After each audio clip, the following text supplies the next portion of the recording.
سلام طعن هابلنا خبركم تخاتلتنا الساعة زبلنا يوم حابريتات حزنا لكم مازينا لنا فلماقن قند رساتهم نايب الزقنا ميدياتات اب تقراي تفصم قفعي سراوت يرترا حالافنت كوسر زخل بروباغندا خجمرات ازاز توهيبهم يرترا اب كينات تقراي 40 وتادرات مويتهم مويوم كبل لعلوي ازاز سراوت تقراي قليصهم فيلد مارشال برهان جلا اب تقراي بعلو زوننو بارت 5 مسرته تحبيرهم مكلا سراي إثيوبيا لومي ملعليو زي تفلت تقصينا بيرترا قص كم زفصمه تسمعهم زيوم من كالوتنا لونا حج دما نابزرزرهم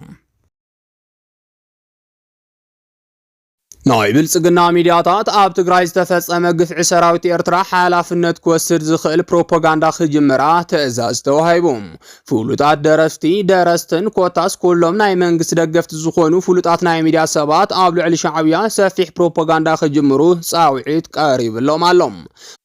تصاوعي دمان حزب تግራይ ዘልዓለ ይዝበልዎ ኩሉ ዓይነት ኣብ ትግራይ ዝተፈጸመ ግፍዒን ብኤርትራ ከም ዝተገበረ ዝገልጽ እዩ ከም ዝፍለጥ ናይ ኤርትራ መንግስቲ ይኹን ናይ ኢትዮጵያ ኣብ ትግራይ ሓደ ጀኖሳይድ እዩ ክበሃል ዝኽእል መጠነ ሰፊሕ ግፍዒ መፈጸሞም ዝዝከር እዩ ይኹን እምበር ሎሚ ክልቲኦም ሓይልታት ብትግራይ ንኽጥቀሙ እቲ ሓደ ኣብ ልዕሊ ካልእ ጀኖሳይድ ኣብ ልዕሊ ትግራይ ከም ዝፈጸሙ ገይሮም ይካሰሱ ኣለዉ እዚ ኩሉ ጻዕሪ ድማ ልቢ ተጋሩ ረኺቦም حزب تግራይ ናብ ካልእ ዙር ኩናት ውግእን ምእታው ዘዓለመ እዩ ይኹን እምበር እቲ ሓቂ ክልቲኦም ሓይልታት ኣብ ትግራይ ሰራዊቶም ሒዞም ብምምጻም ከቢድ ግፍዒ ኣብ ልዕሊ ሰላማዊ ህዝቢ ትግራይ ንኽፍጽሙ ምኽንያት ኮይኖም እዮም ዋላ እኳ ድሓር ሰራዊት ትግራይ ብዝፈጸሞ ተልእኾ እዞም ሓይልታት ካብ ትግራይ ተሰዓይሮም እንትወጹም ኣብ ትግራይ ኣብ ዝጸንሕሉ ግዜ ግን ሰፊሕ ዝበሃል ጀኖሳይድ ከም ዝፈጸሙ ይዝከር እዩ እዚ ገይሮም ከይኣኽሎም ድማ ናይ ኢትዮጵያ መንግስቲ ንባዕሉ ንጹህ ኮይኑ كل ኣብ ትግራይ ዝተፈጸመ ግፍዒ ብሻዕብያ ይኽብል ይድመጻሎም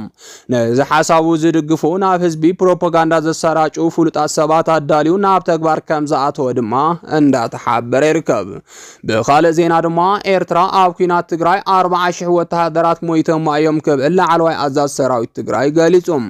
ብዕድመ መንግስቲ ኢትዮጵያ ናብ ኩናት ትግራይ ከም ዝተጸንበረት እትገልጽ ኤርትራ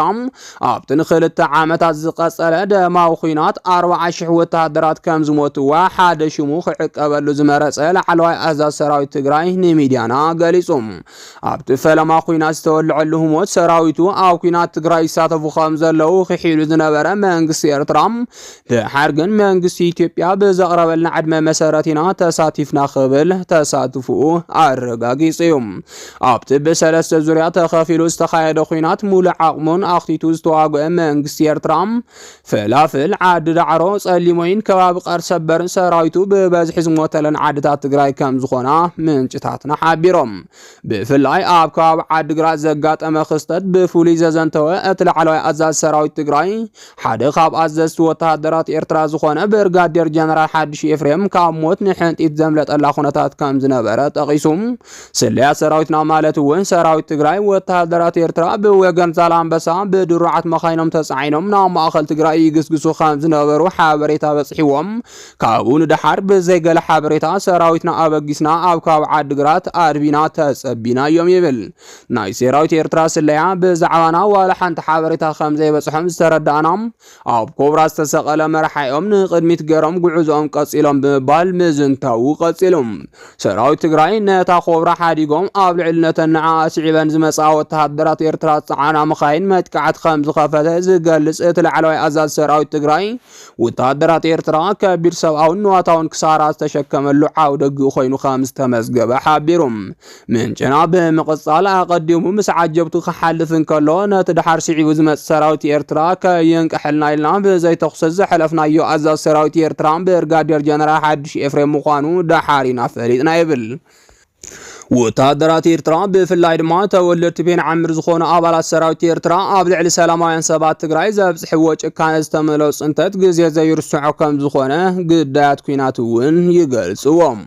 ወተሃደራት ኤርትራ ኣብ ኣኽሱም ማርያም ደንገላትን ማርያም ሸዊቶን ድማ ብፍሉይ ሕብረተሰባዊ ጨፍጫፍ ዘካየዱ ከባቢታት ትግራይ ከም ዝኾነ ይፍለጥ ብወተሃደራት ኤርትራ ዝተጨፍጨፉ ሕብረተሰባት ትግራይ ማሕበር ግዳያት ጭፍጨፋ ወተሃደራት ኤርትራ ኣጣይሾም ኣብ ልዕሊ ነቲ ናብ ዝኸፈአ ናይ ድሕነት ጸገም ዘእተዎም መሪሕነት ዶክተር ደብረጽዮን ገብረ ሚካኤል ማለት እውን ናይ ሽዑ መሪሕነት ብሓፈሻ ክስ መስሪቶም ፍትሒ ዝረኽብሉ ኩነታት ክፈጥሩ ከም ዝኽእሉ ክገልጹ ጸኒሖም እዮም።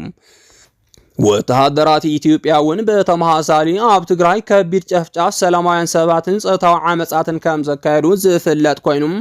ብፍላይ ኣብ ደብረ አባይ ማሕበረ ዴጎ ቦራን ሳምራን ሰላማውያን ሰባት በአልማሚት ከም ጨፍጨፈ ዝዝከር እዩ። ፊልድ ማርሻል ብርሃኑ ጁላ ኣብ ትግራይ ባዕሉ ዝውንኖ ፓርቲ ከም ዝመስረተ ተሓቢሮም። ጠቅላላ ኣዛዚ ሓይልታት መከላኸሊ ሰራዊት እቲ ሃገር ዝኾነ ብርሃኑ ጁላ ቀይሕ መስመር ዝሓለፎ ጣልቃ ኣታውነት ኣብ ልዕሊ ትግራይ ምፍጻሙ ይግለጽ ኣሎ። ኣብዚ ሕጂ ሰዓት ኣብ ትግራይ ብሰንኪ ድኹም መሪሕነትን ኣፈላላይ ኣብ መንጎ መራሕትን ሙሉእ ብሙሉእ ጸጥታ ይሕለወላ ከም ዘየለ ኩሉ ዝፈልጦ ሓቂ እዩ። ይኹን እምበር ኣብ መንጎቶም መራሕቲ ዘሎ ምስሓብን ህልኽን ግን ካብ መዓልቲ ናብ መዓልቲ እንዳተባኣሰ ይኸድ ከም ዘሎን ክሳብ ሕዚ ዘሎ ምንቅስቓስ ንስልጣን ጥራሕ ትኹረት ዝገበረ ምዃኑን እንዳተሓበረ ይርከብ። እዚ ድማ ንፌደራል መንግስቲ ይኹን ንኻልኦት ጸላእቲ ህዝቢ ትግራይ ወርቃዊ ዕድል ሒዙ ዝመፀ ኣጋጣሚ ከም ዝኾነ ክሕበር ጸኒሑ እዮም። ሓድነት ህዝቢ ትግራይ ብሓፈሻ ብሄርተኝነት እታ ክልል ንኽጠፍእ ዝለዓለ ምንቅስቓስ ዝገብሩ ዘለው ጸላእቲ ህዝቢ ትግራይ እቲ ሕዚ ተፈጢሩ ዘሎ ኣፈላላይ ኣዝዩ ዝሕሸ ግዜ ንኽረኽቡ ምኽንያት ኮይኑዎም ኣሎም። ብመሰረት እዚ ድማ ሎሚ ብቐጥታን ብተዘዋዋርን ናብ ውሽጢ ትግራይ ጣልቃ ዝኣትዉ ዘለው ኢድ ተጠናኺሩ ከም ዝቐጸለ ዝረኸብናዮ ሓበሬታ የረድም። ሎሚ ዝተሰምዐ ዜና ከም ዘመላኽቶ ከዓ ኣዛዚ ሰራዊት ኢትዮጵያ ዝኾነ ብርሃኑ ጁላ ብናይ መን ተልእኮ ምዃኑ ብዘይተፈልጠ መንገዲ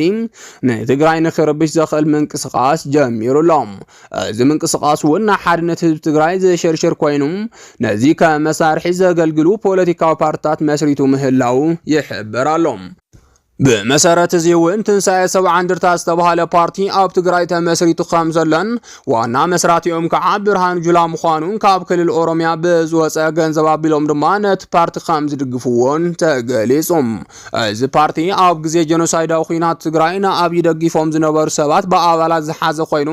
ብህዝቢ ትግራይ ባንዳታት ተባሂሎም ብሓፈሻ ዝፅውዑ ኣካላት ሓቂፉ ምህላው ድማ ዝረኸብናዮ ሓበሬታ የረድም። ነዚ ስዒቡ እውን ሎሚ ናብ ከተማ መቐለ ኣትዮም መናእሰይ ክምልምሉን ብገንዘብ ክድልሉን ከም ዝጀመሩ ዝተገልጸ ኮይኑ ዕላምኡ ድማ ኣብ መንጎ ሰራዊት ትግራይ ህዝቢ ትግራይን መራሕትን ኣፈላላይ ምድኻም ምፍጣር ምዃኑ ተሓቢሮም። ሓድነት ትግራይ ዘሪጎም ናይ ትግራይ ሓይሊ ንምብታን ቀንዲ ዕላምኦም ምዃኑ ድማ ይሕበር ኣሎ። ስለዚ ድማ ፕሬዝዳንት ጀነራል ታደሰ ወረደ ነዞም ኣካላት ሙሉእ ብሙሉእ ክእግዶምን ናይ ወፃኢ ተላእኽቲ ኮይኖም ኣብ ትግራይ ክቕፅሉ ከይፍቀደሎምን ክገብር ከም ዝግባእ ፃውዒት ቀሪቡሎም። ብፍላይ ብርሃኑ ጁላ ምስ ናይ ኦሮሞ ሰበስልጣናት ብምዃን ብትእዛዝ ኣብይ ኣሕመድ ጀሚርዎ ዘሎ ጣልቃ ኣታውነት ደው ንኸብልን ፍረ ንኸየፍርን ትግራይ ሙሉእ ትኹረት ምሕላው ከም ዘድሊ ተፀዊዑ እዮም።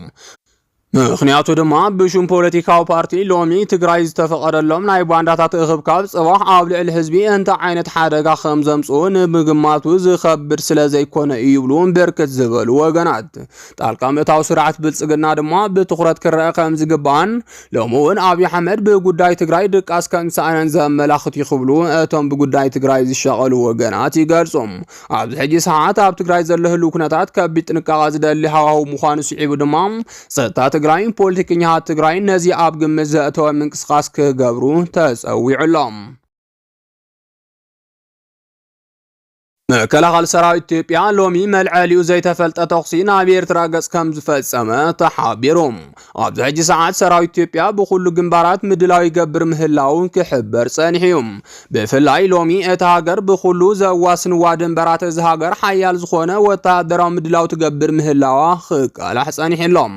ዘበናዊ ኣጽዋራትን ሚሳኤላትን ካብ ቦታ ናብ ቦታ ብምዝዋርን ብምንቅስቓስን ተጸሚዱ ዝቐነየ ሰራዊት ኢትዮጵያ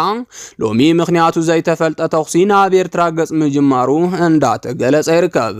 እዚ ጀመሮ ተኽሲ ከዓ ካብ ሎሚ ለይቲ ዝጀመረ ኮይኑ ክሳብ ዜና ዝተሰርሐሉ ቅድሚ ዝተወሰኑ ሰዓታት ይትኮስ ምንባሩ ምንጭታት ሓቢሮም ኣለው። እዚ ብዓፋር ከባቢ ናብ ኤርትራ ገጽ ዝተተኮሰ ከበድቲ ኣጽዋራት ከዓ ዛጊድ እንታይ ምክንያት ዝገበር ተኽሲ ምንባሩ ዝተባሃለ ነገር የለን። ምንጭታት ካብቲ ከባቢ ወሲኾም ከም ዝሓበርዎ ድማ እቲ ዝተገበረ ተኽሲ ናብ ኤርትራ ገጽ ምንባሩ ኣረጋጊጾም ኣለው። እዚ እዚ ድማ ንኻልኣይ ግዜ ዝተፈጸመ ከም ዝኾነ ይገልጹለው ቀድሞ ወርሐቢል እውን ተመሳሳሊ ነገር ኣብ ቡሬ ዝተባሃለ ናይ ኢትዮጵያ ቦታ ተፈጺሙ መንባሩ ይዝከር እዩ ናይ ሎም ዝተገበረ ተኹሲ ከቢድ መሳርሒ ከዓ ብዝተፈላለዩ ወተሃደራውን ምንጭታት ዝኾና ሚድያታት እውን እንዳተቃልሐ ምህላው ይሕብር ኣሎ ኦል አፍሪካ ሚሊተሪ ኒውስ ዝተባሃለ ሓደ መርበብ ሓበሬታ ድማ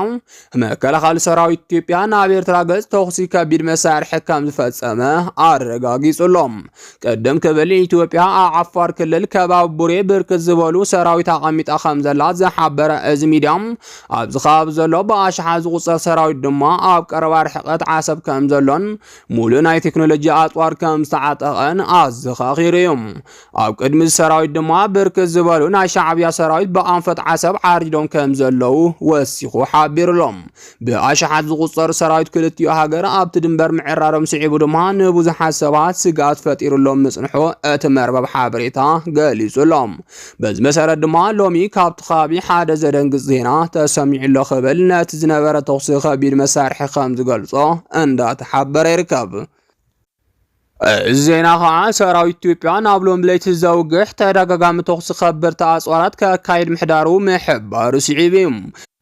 كما قال لصاء تحابري تادما ليت ساعات 10 تجمره بسراويت ኢትዮጵያ ክፍጸም ጸንሐ ተኹሲ ከቢድ መሳርሒ ከም ዝነበረ ገሊጹሎም ነስዒውን እትኻቢ ኣብ ከቢድ ወጥራትዩ ከም ዘርፈደ ምንጭታት ካብቲ ኻቢ ከም ዝነገርዎ እቲ መርበብ ሓበሬታ ኣቃሊሕዮም ዝኸበርኩም ተኻተልትና ነሰዓት ዝበልናዮም ሓበሬታታት ነዚዮም ይመስሉ ነይሮም ንምክትታልኩም ካብ ልብና መስገን